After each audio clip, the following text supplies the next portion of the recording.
Hey everyone, it's Tom here from AMC NPO Solutions, and I'm so excited to have with me today my dear friend, I won't say old friend, but my dear friend Brenda Southam, who I've known for years. We've worked together as well, and she's hired me, and we've worked together. It's a whole mixed match, but we're glad to have her here. And she's the Executive Director of the Realestate Institute of British Columbia. Brenda, good to have you here. Nice to be here, Tom. Thanks for having me. My pleasure. So let's just jump right in. Okay. How long have you been the ED at REIBC? I've been 13 years. 13 years? January 8th was 13 years. Really? Yep. Well, happy birthday. Well, thank you. Wow. Yeah, it's a long time. So 13 years, I imagine a lot can happen in that time. What really is the mission of REIBC? It's to promote our members. Our members are designated, RI designated, so our mission is to promote them as distinguished, knowledgeable, and connected folks. So for those of you who don't know what an RI is, an RI is a member of our institute that has certain education and certain experience requirements, and they can apply to us to get their designation, and then they are an elite real estate professional in BC. Okay, now we're talking. Yes. Elite real estate professionals. So that's really what REIBC is all about, the Real Estate Institute of British Columbia. So how is REIBC different from some other real estate type associations that people might be perhaps more familiar with? Right. So our members are not just realtors. Our members come from all walks of real estate. So we have appraisers and assessors and finance people and that goes on and on. I do this all the time. I hesitate right there. Finance people and strata managers and property managers and so it just the whole gamut. The whole gamut. Yeah, the whole real estate profession. And lots of people think when they think of real estate, they think of realtors. That's the whole real estate that they know. It's much, much bigger than that. So there's a lot that goes on behind the scenes as well, even appraisal and every assessment, everything. Everything. Finance. Yeah. Finance is a big one, right? I mean, we all finance, even residential needs to have finance, right? So any one of those professionals who are in the real estate space can and should be members of REIBC. As long as they have the correct education and correct experience, right? So that's part of the gold standard. It is. The education is the gold standard piece, the elite piece. Yeah. So what does it mean to someone who, let's say, hires or engages an RI? Well, for them, it would mean they would get a different level of service. They would get a more knowledgeable individual. They would get someone who knows different areas, maybe of real estate. They also know people; they're connected, so they can hook up a person, throughout the industry and say, okay, so if you need an appraiser, this is someone you can look at, or who has their RI designation. So it's a whole network of folks that can be put together to do your real estate transaction. So that can give people some peace of mind as well. For sure. Oh, that's great. For sure. Okay. So now that we've got the context on what the board, what the organization does, let's talk a little bit about the board. Right. So you're the executive director. You have been for 13 years. I imagine you guys are following or using a governance model. We are. So what model are you guys using? We use the complementary model. Yes. I'm shocked.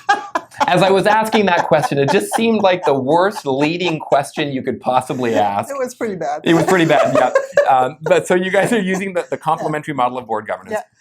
What is it about? Now this is sounding like an infomercial, but why is that? Or what do you find useful about the complementary model? Well, first of all, why is it? Is because I met your dad many years back, so we won't say how long. So, and I was with an organization in those days that really needed a lot of governance help, and so that's how I got in touch with Tom Sr. and so we just worked together. So I've brought always the complementary model with me to wherever I've gone. There's only been one place after that, actually. So it's one of those models that is easy to use. It tells you what the role of the executive director is. It tells you the role of the board, and never the two shall meet. Right. And it's one of those. And I mean, it's just one of those. The model is one of those that's easy to work with and easy to use. Okay, good. So it sounds like you find it's useful to kind of get clear division of for sure. Division of roles. Division of roles. Who's supposed to do what when, and don't step into my side. Exactly. Hopefully, right? Yeah, hopefully. Cool. That doesn't always work like that, but that's your goal. In a perfect world, that's what we aspire to, right? Exactly. So how big is the board? My board is 12 big. Okay. So 11 elected and one past president. So the past president stays on the board in a advisory role. Okay. So they stay on the board as long as. Is that a voting role or non-voting? He's a voting role. Voting? It's a voting role. Yeah. Okay. So 11 elected and then the past president there. Okay. Yeah. And then they move on to become a pest president. Yeah, one of those. That's what people tell me, right? That I've now I don't become. have a lot of those. Every now and then you get one or two, but they're pretty good. Yeah. So maybe talk us through like the election process. So what is that like? Okay, so our election process is different than a lot of other places. So we put out nominations in March. So okay. our board year is July 1st to June 30th. So July to June. Okay. Yeah. So in March we put out nominations that go out to the membership, and as long as you're an RI, you're welcome to sit on the board. So our nominee students and our retired students are not allowed to be directors. Okay. And so our professional members can be nominated by 2 people, and that is how that works. And then the nominations come to the office, then we vote. If we need to vote, we vote. If not, they're acclaimed, and then we install them or put them, they become on the first. We have a meeting in June that brings them all together, and we do our orientation and that kind of stuff at that time. Right? What are you noticing? Any trends these days around, some boards find it hard to recruit new members. Yeah. Some have like a lot, and their biggest challenge is how do we decide, who would be the best fit? And then some are just scrambling to try to get directors. We have a little bit of both. Some years we have, it seems like a lot, and there is no decision by the board because the members vote, right? So the board doesn't make that decision. If someone comes forward, their name goes forward to the membership, and then the membership votes. The last couple of years, we've been filling the spaces. So it's not a big one, but at least we're filling. We're not scrambling and saying we have to have 2 spaces that are empty, or we're filling the roles on the board. So I'm happy with that. I mean, that's, as long as we have 12, that's a good representation of our members. Okay, very nice. So, and what's that onboarding process look like? Well, right now a lot of it is left to me, which is not perfect, not by any stretch. So we are working towards getting to a nominations committee that does it. We do have a nominations committee, and we're just struggling a little bit to put all that together and get it working properly. So, but we are working towards that, and it'll be a much better process when the board gets just a little bit more involved. Right. Some of that I take on because I do a lot, so it's just easier for me to. Well, just let Brenda do it. Yeah. Well, and I say okay and carry on, right? So part of that is my issue, that I need to let them do what they need to do a little bit more sometimes, right? Right. So, cool. All right. Yeah. And how often what are the terms like? So our board terms are 2 years, so you're elected for a 2-year term, and then our president is 1 year and president-elect is 1 year, right? So we do have a president-elect, so you could be in your 2nd year and be past president even though you're not elected, you know what it is? So sometimes it's a little bit confusing. We elect 6 at a time, or 5 and 6 depending on, because we don't elect the 12th person. Right. So we elect 5 and 6 so that we never have a full new board. Right. So that can never happen. Our board will never be brand new. And so they'll never be brand new, and every year you're replacing half. I am. Okay. Yeah. So there's at least some continuity. Or they come back, right? Okay. Right. Some come back, some don't. So you might be replacing 2 or 3. This last little while, it's been maybe 2 or 3 people we've been replacing. Okay. So there's lots of continuity. And that president-elect role, is that synonymous with, let's say, a vice president? So some organizations have a VP and a president-elect. Yeah. So my president-elect becomes the president.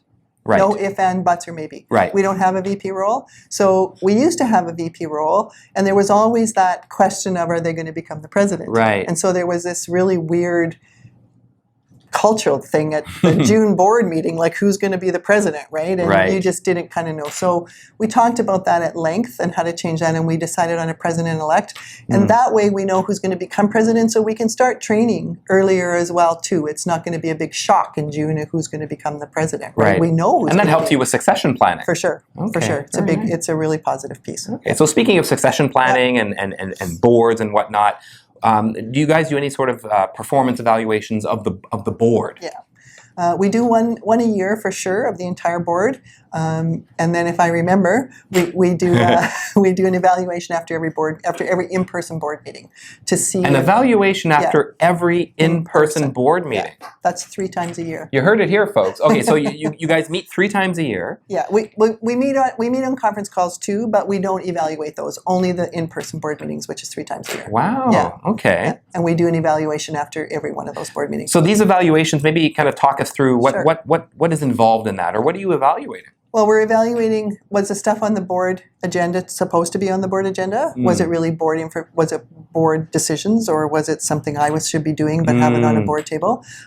We talk about if everyone was involved. Was everyone talking around the table, or was it just the board meeting just being run by 2 people? Right. So we look at all of those things as we go through an evaluation. It's very short. It's very simple, but we make sure that did we keep things in line with our mission and vision? Did we keep things in line with our membership? Are we making sure that we're talking to all of the different groups that we have and where the committee's reporting out as they're supposed to? So those are the things that we really look at closely, right? And are these individual self-assessments? Are they, overall board assessments, or what does that look like? That's an overall board assessment, but each board member does it. Right? So each board member answers the questionnaire. How are we doing as a board? How are we doing as a board? And then they have their own self-assessment, and we don't, they get that in their binder, but we don't ask them to give us their self-assessment, right? So they do their own self-assessment, that's up to them. And it's a reminder probably twice a year to say, have you looked at your self-assessment lately? Just make sure you're taking a look at it and seeing how you're doing. Right. Yeah. And does the board or a governance committee look at some of those individual ones and maybe say, hey, So no, we you know what I mean? Like you're not pulling your weight here. Or no, we haven't done that. In the very recent history, which was September, our past president is going to be the person who's going to start dealing with new members as they come on. Okay. So I remember that came out of our session. Yeah, it did. Yeah. So he's going to start talking to, or the past president's going to start talking to the new people that come on. It's a great role for a past president. It is. It's a super role for a past president. And our president deals with anything that we think is something that needs to be dealt with. Now, when I say we, that doesn't include my 2 cents, because my 2 cents is not part of that board discussion. Right. So we is the board, and they have a discussion sometimes about, well, this person might be doing this or not doing this, and then it's the president's role to have that discussion with a member that's not pulling their weight. Right.